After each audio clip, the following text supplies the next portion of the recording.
কি রে জামাই কি কয়? তোমার জামাই আর কি কইব? তোমার জামাইয়ের যে বেতন, সেই বেতনে ঢাকা শহরে বাসা ভাড়া করে থাকার মতো সামর্থ্য তার নাই। একদম মিথ্যা কথা। ঢাকা শহরে একজন দারোগার মাসে আয় কত তুই জানোস? তোমার জামাই তো ঘুষ খায় না। ঘুষ খায় না? শোন, এই সমস্ত হাস্যকর কথা আর কেউ কইস না। পুলিশ আবার ঘুষ খায় না। শোন, এগুলো হইলো তোরে ঠকানোর ধান্দা। ও কি কামায় কত কামায় এগুলো তোরে জানাইতে চায় না, লুকায় রাখে, তোরে ঠকায়। কি কও আম্মা? তোমার জামাই ঠকাইবো কেন? এগুলো সব ওর মায়ের বুদ্ধি, যাতে পোলা নিজের হাতের মুঠে থাকে আর তোরে গুরুত্বহীন করে রাখে এই জন্য সংসারের মধ্যে। আরে তোর জামাই তোর টাকা, অথচ টাকা পাঠায় কারে? তার আব্বারে। আর খরচ করে কে? তার মায়ে।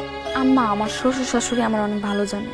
আরে এগুলো হইলো অভিনয়, তুই কিছু বুঝোস? হ্যাঁ, আরে দারোগা জামাই সবার কপালে জোটে না, জামাইরে চোখে চোখে রাখতে হইব। আরে তুই ওর কাছে থাকলে ও